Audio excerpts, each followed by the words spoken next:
창세기 10장 11절에서 14절입니다. 10절.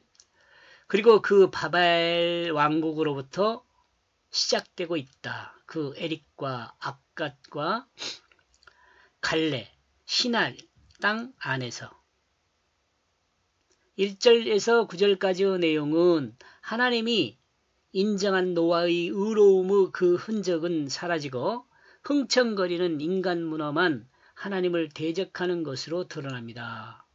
그러므로 혼란한 왕국임을 또 드러낸다고 봅니다.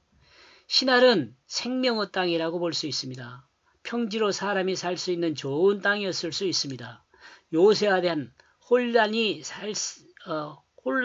살아있는 땅이었습니다. 그리고 이 혼란은 바벨론 왕국에서 시작되었다고 봅니다. 그리고 이 혼란은 하나님을 대적한 문화의 혼란입니다. 아무리 강한 요새를 가지고 있을지라도 국론의 분열은 멸망을 불러올 수 있습니다. 아무리 생명이 풍성하다 해도 국노지 분열되면 하나님을 대적하는 문화가 일어난다고 봅니다. 그리고 하나님을 대적하는 문화는 문화의 그 땅은 수치와 굴욕을 당하게 됩니다. 고대 역사, 그 바벨론 역사를 보면 이런 내용들을 조금 유추할 수 있도록 합니다. 이런 점에서 2019년 지금 이 내용은 뭐 그냥 넘어가죠. 그 박근혜 대통령 탄핵 있던 그 국면이 그때에 아마 이것을 주석한 것 같아요. 그리고 해석한 것 같아요. 11절. 그 땅으로부터 아수르는 나갔다. 그리고 그 니느웨를 건축하고 있다. 그리고 그 르호보딜을, 그리고 그 갈라를.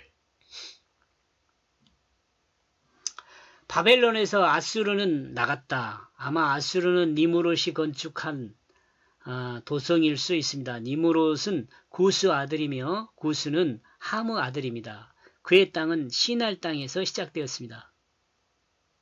니무롯은 아수르로 나가 니느웨 성을 건축하였다. 이거 창세기 10장 11절에서 12절 내용이죠. 지금 혼란의 성에서 나가 니느웨를 건축하고 있는 것을 드러냅니다. 니느웨 성은 특징은 둥글다는 것으로 생각해 볼 수 있습니다. 그리고 굉장히 광장이 만들어져 있다는 것을 생각해 볼 수 있습니다.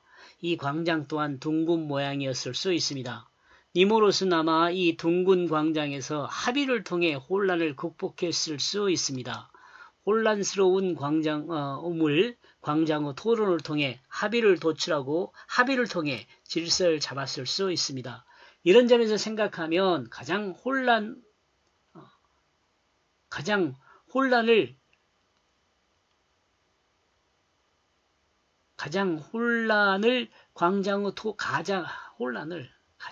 가장을 빼야겠어요.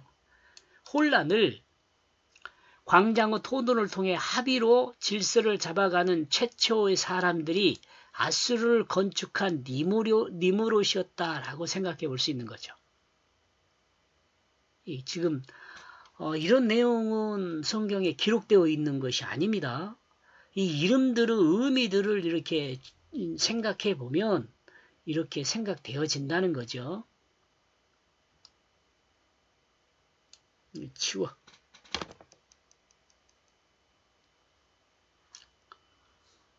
요즘 말로 이야기하면 민주정치를 할 수 있습니다. 공화정치를 할 수 있습니다. 왕이 모든 것을 결정하는 사회가 아니라 국가의 의사결정을 백성이 가지는 차별 없는 평등한 정치 체제를 말한다고 볼 수 있습니다. 공화정이 고대 그리스 로마에서 비롯되었다고 하는데 성경의 근거에서 본다면 아수르에서 시작된 것이 아닌가 이렇게 생각합니다. 이 성경에 근거한다는 것은 성경에 이렇게 공화정이 시작되었다고 나와 있는 것이 아니고 이름들을 이렇게 보니까 아마 이때 당시에 이런 정치가 있었지 않을까라고 제가 생각한다는 겁니다.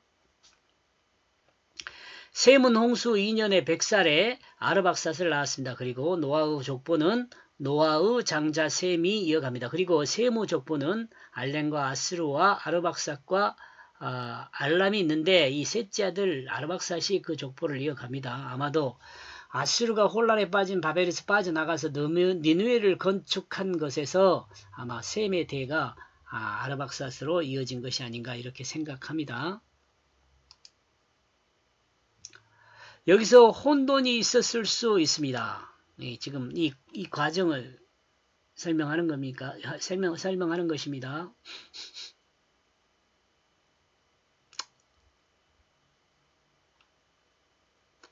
니무롯은 하무 자손이며 구스의 자손이다. 그런데 어떤 니무롯과 셈의 자손이 아수르가 니느웨 성을 아수르의 니느웨 성을 같이 건축할 수 있었겠는가라는 그 의문이 생길 수 있다는 거죠. 이것에 대해서 이제 제가 생각하는 내용을 정리하면 이는 노아를 저주를 따라 셈 자손인 아수르의 종으로 니무롯이 있었을 수 있습니다. 그러므로 아수르로 나온 니무롯이 하비를 통해 니느웨 성을 건축했던 것으로 볼 수 있습니다. 한번 좀 더 읽어보세요. 정지해놓고. 컴퓨터를 안 보고 핸드폰으로 본 사람은 좀 보기가 힘들다 이렇게 이야기한 사람도 있더라고요. 그러므로 함의 아들 구스 대부분의 자손들은 바벨에 있고 니무롯은 아수르로 나와 아수르와 합의하에 니느웨 성을 건축한 것으로 볼 수 있습니다. 이러므로 셈의 자손 아수르는 함의 자손 니무롯과 함께 니느웨에 살았던 것으로 생각해 볼 수 있습니다.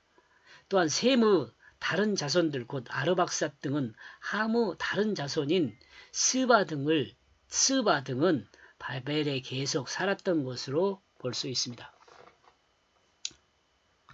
하나님은 이 말씀을 통해 무엇을 말씀하고 있는가? 하나님은 더 이상 노아 때 심판과 같은 물로 이 땅의 생명을 닦아내지 않겠다고 약속하셨었습니다. 인간의 죄가 관영하고 혼란이 있어도 하나님은 물로 심판하지 않겠다고 했습니다. 다만 인간의 극한 상황이 되면 인간의 지혜로 이를 극복하는 새 힘을 주셨습니다. 다만 인간의 극한 상황이 되면 인간에게 지혜를 주어 이를 극복하게 하셨습니다. 지혜를 주셨습니다. 어쩌면 이것이 작용과 반작용으로 생각해 볼 수 있습니다. 작용은 있으면 반드시 반작용이 있습니다. 작용과 반작용의 법칙은 동일 직선상에서 크기는 같고 방향은 반대인 것을 말합니다. 이런 내용은 그냥 넘어가겠습니다. 별로 중요하지 않다고 생각합니다. 교육의 진자운동에 대해서도 한번 기회가 되면 여러분 읽어보세요. 12절 그리고 레세는 니느웨 사이와 갈레 사이에 그 큰 성읍이다. 레센이 큰 성읍이라는 거. 광장의 토론 문화를 통해 합의를 도출하고 합의된 내용은 사람의 삶을 구속하게 됩니다. 이로 서로 생각하는 규범 안에서 자유를 말합니다. 법이 생긴다는 것을 말합니다. 그리고 이것이 성숙하면 인간 중심의 도시가 발달하게 되죠. 그리고 이와 같은 공동체가 점점 커지면 성읍이 됩니다. 의미들을 이렇게 연결하면 이런 상상 의미들이 우리를 이해할 수 있다는 거죠. 13절 그리고 그 미스라임이라는 건 애굽이죠. 낳고 그 루딤을 그리고 그 아나임 그리고 그 르하빔 그리고 그 납두임을 낳은 거죠. 그러나 광장의 대화를 통해 합의를 도출한 도시도 목마름이 있습니다. 왜냐하면 두 셈이 있기 때문에 그렇습니다. 자신이 속한 공동체의 유익도 원하고 또한 자신의 유익도 원하는 상황이 현실이기 때문에 그렇습니다. 이것은 서로 충돌하고 불꽃을 튀깁니다. 그리고 서로 자신의 유익을 위해 투쟁하고 이 투쟁하는 과정에서 서로 꼬이게 되기도 합니다. 이것이 사람 중심의 사회입니다. 인간은 하나님 말씀을 떠나 사람 중심의 삶이 되면 이와 같은 과정을 당연히 겪게 됩니다. 14절 그리고 그 바두리심을 그리고 그 가슬로힘을 그리고 그 블레셋은 그 가슬로힘으로부터 나왔던 그리고 그 갑돌림을 집시처럼 살던 사람들이 한 기름진 장소를 차지하고 살다 보면 아름다운 화환과 같은 장소를 만들고 살기를 원합니다. 그러나 이와 같은 생각은 다른 집단도 마찬가지죠.